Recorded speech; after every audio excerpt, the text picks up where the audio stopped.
Judges chapter 8. Now the Ephraimites asked Gideon, "Why have you treated us like this? Why didn't you call us when you went to fight Midian?" And they challenged him vigorously. But he answered them, "What have I accomplished compared to you?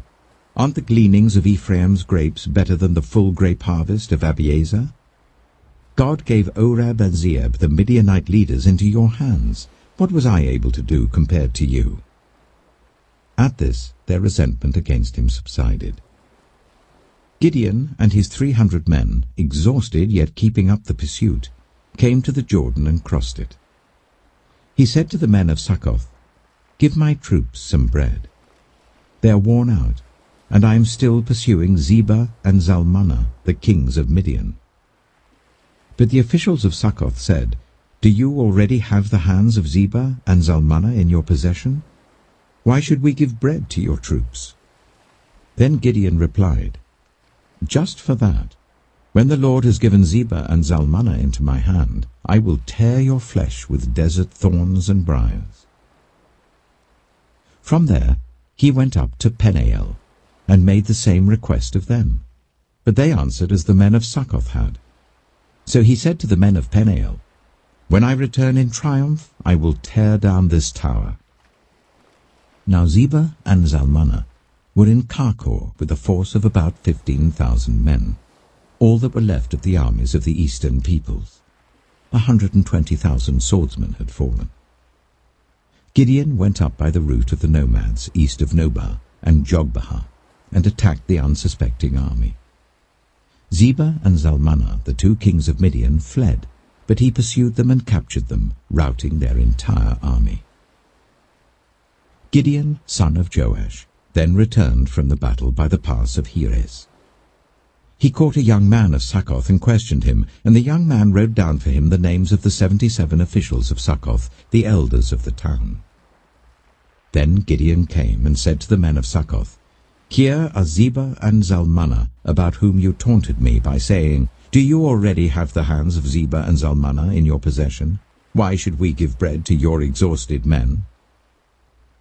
He took the elders of the town and taught the men of Succoth a lesson, by punishing them with desert thorns and briars. He also pulled down the tower of Peniel and killed the men of the town. Then he asked Zebah and Zalmunna, "What kind of men did you kill at Tabor?" "Men like you," they answered, each one with the bearing of a prince. Gideon replied, "Those were my brothers, the sons of my own mother. As surely as the Lord lives, if you had spared their lives, I would not kill you." Turning to Jether, his eldest son, he said, "Kill them." But Jether did not draw his sword because he was only a boy and was afraid. Zebah and Zalmunna said, "Come, do it yourself. As is the man, so is his strength." So Gideon stepped forward and killed them, and took the ornaments off their camels' necks.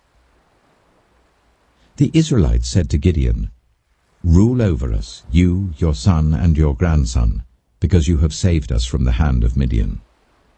But Gideon told them, "I will not rule over you, nor will my son rule over you. The Lord will rule over you."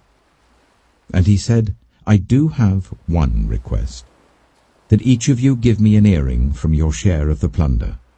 It was the custom of the Ishmaelites to wear gold earrings. They answered, "We'll be glad to give them." So they spread out a garment, and each of them threw a ring from his plunder onto it. The weight of the gold rings he asked for came to 1,700 shekels, not counting the ornaments, the pendants, and the purple garments worn by the kings of Midian, or the chains that were on their camels' necks. Gideon made the gold into an ephod, which he placed in Ophrah, his town. All Israel prostituted themselves by worshipping it there, and it became a snare to Gideon and his family. Thus Midian was subdued before the Israelites, and did not raise its head again. During Gideon's lifetime, the land had peace for 40 years. Jerub-Baal, son of Joash, went back home to live. He had 70 sons of his own, for he had many wives. His concubine, who lived in Shechem, also bore him a son, whom he named Abimelech. Gideon, son of Joash, died at a good old age, and was buried in the tomb of his father Joash in Ophrah of the Abiezrites. No sooner had Gideon died than the Israelites again prostituted themselves to the Baals. They set up Baal-Berith as their god, and did not remember the Lord their God, who had rescued them from the hands of all their enemies on every side. They also failed to show any loyalty to the family of Jerubbaal, that is Gideon, in spite of all the good things he had done for them. Acts chapter 12. It was about this time that King Herod arrested some who belonged to the church, intending to persecute them. He had James, the brother of John, put to death with the sword. When he saw that this met with approval among the Jews, he proceeded to seize Peter also. This happened during the festival of unleavened bread. After arresting him, he put him in prison, handing him over to be guarded by 4 squads of 4 soldiers each. Herod intended to bring him out for public trial after the Passover. So Peter was kept in prison, but the church was earnestly praying to God for him. The night before Herod was to bring him to trial, Peter was sleeping between 2 soldiers bound with 2 chains, and sentries stood guard at the entrance. Suddenly, an angel of the Lord appeared, and a light shone in the cell. He struck Peter on the side and woke him up. "Quick, get up," he said. And the chains fell off Peter's wrists. Then the angel said to him, "Put on your clothes and sandals." And Peter did so. "Wrap your cloak round you and follow me," the angel told him. Peter followed him out of the prison, but he had no idea that what the angel was doing was really happening. He thought he was seeing a vision. They passed the 1st and 2nd guards and came to the iron gate leading to the city. It opened for them by itself, and they went through it. When they had walked the length of one street, suddenly the angel left him. Then Peter came to himself and said, "Now I know without a doubt that the Lord has sent his angel and rescued me from Herod's clutches and from everything the Jewish people were hoping would happen."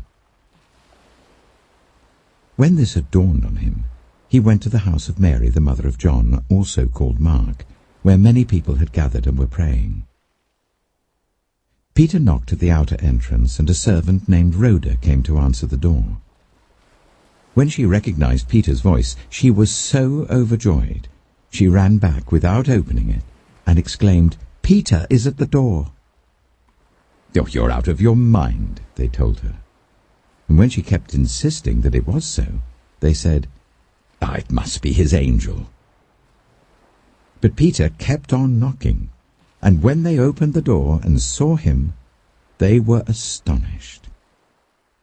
Peter motioned with his hand for them to be quiet and described how the Lord had brought him out of prison. "Tell James and the other brothers and sisters about this," he said. And then he left for another place. In the morning, there was no small commotion among the soldiers as to what had become of Peter.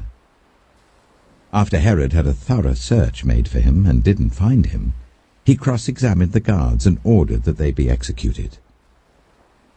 Then Herod went from Judea to Caesarea and stayed there.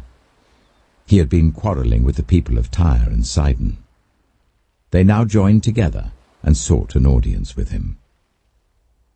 After securing the support of Blastus, a trusted personal servant of the king, they asked for peace, because they depended on the king's country for their food supply. On the appointed day, Herod, wearing his royal robes, sat on his throne and delivered a public address to the people. They shouted, "Oh, this is the voice of a god, not of a man." Immediately, because Herod did not give praise to God, an angel of the Lord struck him down, and he was eaten by worms and died. But the word of God continued to spread and flourish.